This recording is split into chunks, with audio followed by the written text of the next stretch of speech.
안녕하세요, 여러분. 요즘 5060세대라고 불리는 분들, 특히 이제 막 은퇴를 앞둔 분들이나 은퇴를 막 시작하신 분들을 보면 마음 한구석이 짠해질 때가 많아요. 그도 그럴 게 오랜 세월 동안 일하며 가정도 책임지고 자녀도 키우느라 정신없이 달려오셨잖아요. 그동안 얼마나 많은 희생을 감내하셨을지 직접 겪은 분들이 아니면 감히 가늠하기조차 힘들죠. 그런데 막상 은퇴해보니 경제적 어려움, 소외감, 그리고 앞으로 어떻게 살아야 할지 막막함이 확 몰려온다고들 해요. 은퇴하자마자 무너졌다는 말이 과장이 아니라 진짜 현실로 다가오는 경우가 많다는 거죠. 그래서 오늘은 5060세대 분들이 겪고 있는 충격적 현실이 과연 무엇인지, 왜 이런 상황이 벌어지는지, 그리고 우리가 어떻게 대비하고 이겨낼 수 있을지 이야기를 나눠보려고 해요. 옆집 이야기나 가족 이야기처럼 여러분께 친근하게 풀어볼 테니 편하게 들어주세요. 1. 계획해둔 게 너무 적었나? 55세 박씨의 사례. 첫 번째로 소개해드릴 분은 55세에 조기퇴직을 하신 박씨 이야기예요.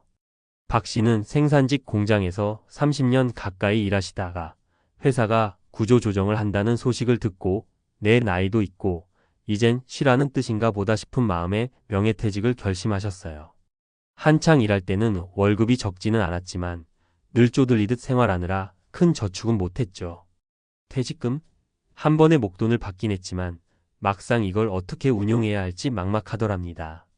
퇴직하고 나면 좀 자유로울 줄 알았죠. 그런데 참 당장 고정 수입이 없으니까 하루하루 쓰는 게 부담스럽고 앞으로 남은 날도 길지 않겠냐 싶으면서도 겁이 나요. 박 씨가 이렇게 말씀하시는데 솔직히 저라도 그럴 것 같아요. 은퇴 후 삶을 꿈꿔온 사람도 있겠지만 대부분은 제대로 된 계획이 없이 일단 퇴직을 맞이하잖아요. 월급처럼 안정적으로 들어오는 돈이 없다는 게 무서울 수밖에 없죠. 박 씨는 우선 퇴직금의 일부를 은행 적금과 주식에 분산 투자해 보셨대요. 그런데 최근 주식시장이 좋지 않아서 원금 자체가 깎여 나가는 걸 보고 아찔함을 느꼈다고 합니다. 이 와중에 자녀가 아직 대학생이라 학비도 대줘야 하고 부부 모두 건강에 특별히 문제가 없으니 다행이라고 하지만 혹시라도 누가 아프기라도 하면 지출이 확 늘어날 테니까 불안함은 여전하죠. 2. 손자 돌보는 게 전부가 되었어요. 60세 김 씨의 사례. 두 번째 사례는 60세 김 씨 부부 이야기예요. 김 씨 남편은 중소기업 관리직으로 오래 일하시다가 정년퇴직을 하셨고 김 씨 본인은 일찍 전업주부로 지내셨대요. 부부는 퇴직금과 약간의 연금으로 생활이 가능할 거라 생각했는데 자녀가 결혼하고 나서 육아 문제로 손주를 돌봐주게 되면서 상황이 복잡해졌어요.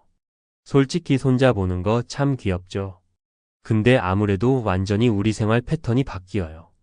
하루 종일 아기 돌보랴, 집안일 보조하랴, 이게 정말 우리가 바라던 은퇴 생활이 맞나? 싶기도 해요. 김 씨도 남편분도 둘만의 시간을 보내고 자유롭게 여행도 다니고 싶었대요. 하지만 어린 손주가 생기면서 자녀 부부가 부모님이 봐주면 좋겠다고 기대를 하다 보니 이걸 차마 외면하기도 어려웠다고 합니다. 게다가 문제는 경제적인 부분이죠. 연금이 있다고는 해도 매달 고정생활비에서 이것저것 빼고 나면 남는 게 거의 없으니 여유를 즐길 만한 형편이 아니라고 해요. 손주 돌봐주면서 용돈 정도 받긴 하지만 그걸로는 턱없이 부족하고요. 자녀 세대도 형편이 팍팍하니 부모님께 드릴 수 있는 게 한정적이겠죠. 결국 은퇴 후 노년을 즐기겠다는 로망은커녕 계속해서 가족 뒷바라지만 하는 상황에 답답함을 토로하곤 합니다. 3. 일하긴 해야 하는데 이제 누가 써줄까요? 58세 이 씨의 사례. 마지막으로 전해드릴 분은 58세 이 씨인데 본인 말씀이 정말 이래야 먹고 살 수 있어서 퇴직하고도 계속 일자리 찾고 있다는 거예요. 평생 영업직에서 뛰어난 성과를 내셨고 자부심도 대단하셨다는데 문제는 은퇴 후 나이의 벽이 너무 높다는 겁니다. 저도 몸이 아주 안 좋은 건 아니니 용돈벌이라도 하려고 하는데 막상 구하려고 보면 일자리가 없어요. 요즘엔 젊은 사람도 취업이 힘들다는데 경력이고 뭐고 나이 많으면 싫어하더라고요. 그렇다고 최저임금 수준의 단순 노동직을 구하기도 쉽지 않습니다. 일자리 자체도 부족하고 나이든 지원자를 선호하지 않는 풍토가 여전하니까요. 그래서 이 씨는 지인 소개로 편의점 야간 근무나 택배 상하차 같은 임시 알바를 몇 번 해봤지만 체력적으로 너무 힘들어서 금방 포기할 수밖에 없었다고 해요. 가장 속상한 건 평생 열심히 일했고 나름대로 회사에 기여도 하고 성과도 냈는데 이렇게 쉽게 태물 취급받을 줄 몰랐다는 현실이래요. 결국 남은 건 소득 없이 생활비만 나가는 상황이고 이 씨 부부는 주택연금이라도 신청해야 하나 고민이 깊어지고 있는 실정입니다. 은퇴 후 왜 이렇게 힘들까? 이 세 가지 사례만 들어봐도 은퇴 후 겪게 되는 어려움이 한두 가지가 아니죠. 특히 한국 사회에서는 노후 준비라고 하면 먼 미래의 이야기로 여겨서 막상 퇴직하고 난 뒤에야 그 심각성을 깨닫기 일쑤예요. 불충분한 재정 준비. 가장 큰 문제 중 하나입니다. 중장년 시절에 어떻게든 되겠지 하며 막연하게 넘어가다가 정작 은퇴 후엔 고정 수입이 끊기니 당황스러운 거죠. 늘어나는 의료비와 돌발 지출.